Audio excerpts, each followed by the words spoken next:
Good morning and welcome to Daybreak. I'm Alexandra Clemens. And I'm James Hill. Thanks for joining us for the first Daybreak of the semester. Coming up, the cause that had people from the city and Point Park jumping into the Monongahela. And construction throughout the city is working to make Pittsburgh one of the greenest cities in the nation. Find out what Point Park is doing to join the initiative. Plus, we have an exclusive interview with a member of our UView family who's had to fight to get back here to Point Park. Daybreak starts now.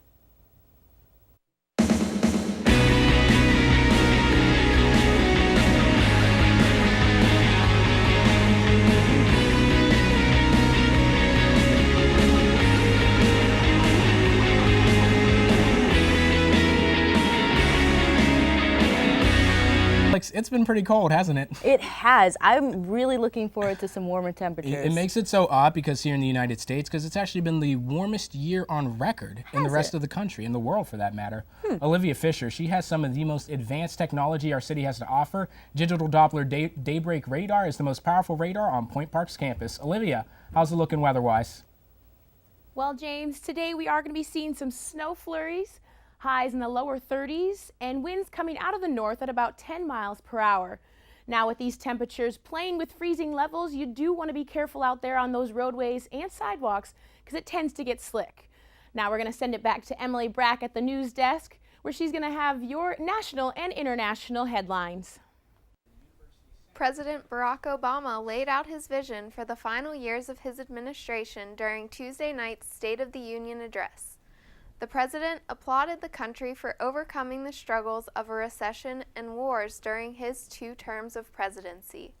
The president said, quote, "The shadow of crisis has passed and the State of the Union is strong," end quote. Obama also mentioned tax-related programs to benefit middle-class and working-class families, fighting terrorism, and improving relations with Cuba. Republican Iowa Senator Joni Ernst responded to the State of the Union address by saying that her party would do its best to change Washington following its victory in the midterm elections. The Republicans, who now control both the House and the Senate, aim to approve the Keystone Pipeline and repeal Obama's Affordable Care Act. According to Japanese officials, no word has been heard from ISIS involving the 2 Japanese citizens that were taken and are now being held captive.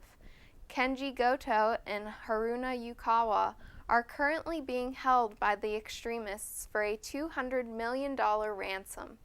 They were last seen this past Tuesday when a video released by ISIS showed them in orange jumpsuits. The ransom was due on Friday, and it was the first time that ISIS had shown hostages on camera without executing them. A measles outbreak has been traced to Disney theme parks in California and includes 5 park employees who were infected. Several dozen measles cases have emerged in California, 4 other states, and Mexico in the outbreak linked to December visits to Disney theme parks in Orange County. That is some of what is going on in the world. Now I'm going to send it over to Jillian with the latest in the world of entertainment. Award season is in full swing and the red carpet is heating up with the hottest nominees and guests. The 87th Academy Award nominations were announced earlier in the month. Whiplash, The Grand Budapest Hotel, Boyhood, The Theory of Everything, Birdman, Selma, The Imitation Game, and American Sniper are all up for Best Picture. And Pittsburgh native Michael Keaton squares off against Steve Carell, Bradley Cooper, Benedict Cumberbatch, and Eddie Redmayne for Best Actor in Leading Role. Also coming up is the Sundance Film Festival in Park City, Utah. Attendees will get a preview of the newest indie movie set to premiere later in 2015. Some films to look forward to are Z is for Zachariah, based on the 1974 novel by Robert C. O'Brien. The End of the Tour featuring Jason Segel and Jesse Eisenberg, Digging for Fire, and Nasty Baby, to name a few. Hollywood will get the first look at these and other upcoming indie movies. 19 Kids and Counting star Jessa Duggar was spotted in Washington, D.C. this past weekend, voicing her political and religious views for everyone to hear. The star participated in a pro-life march, spreading the event throughout her pictures on Instagram. And she wasn't the only Duggar who was there. According to reports, other members of the Duggar family were also on hand at the march, but they kept a low profile. That is everything going on in the world of entertainment. Now back to the couch with James and Alex. Thanks, Jillian. Coming up on Daybreak, the Super Bowl is this weekend, and Josh Croup will be joining us to tell us everything you need to know about that big game. And jumping into the cold river? I don't think so. But see what good cause got other people from the city jumping into the river.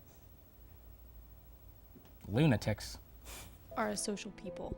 We share our inspiration, wisdom, creations, and memories. We share what makes us laugh and what angers us. Built on the notion of a free flow of ideas, our country thrives on the freedom of speech.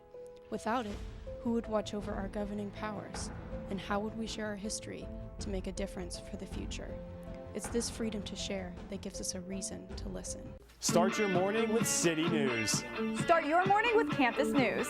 Start your morning with political coverage. Start your morning with fun.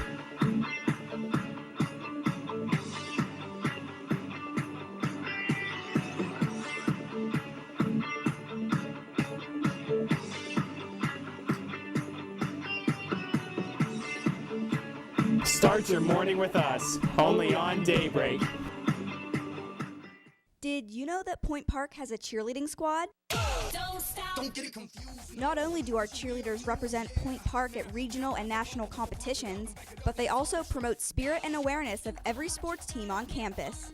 Come to any men's or women's varsity basketball game at home to watch the cheerleaders perform at halftime and cheer from the sidelines from the first jump ball to the final buzzer. Sports not your thing? You can catch the cheer team lead the crowd at the fall and spring pep rallies as well, or at several competitions around Pittsburgh each year. So what are you waiting for? Show the Point Park cheerleaders the support they show you. To me, freedom of speech means there are no barriers to voice opinions.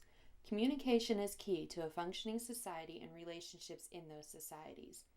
I believe our forefathers gave us this right, so if concerns or problems arise, we have the right to respectively use words, aids, and body language to give our message. Compromise may not always be met, but when it does meet, it opens up the world to new ideas, relationships, and makes the world become a happier place.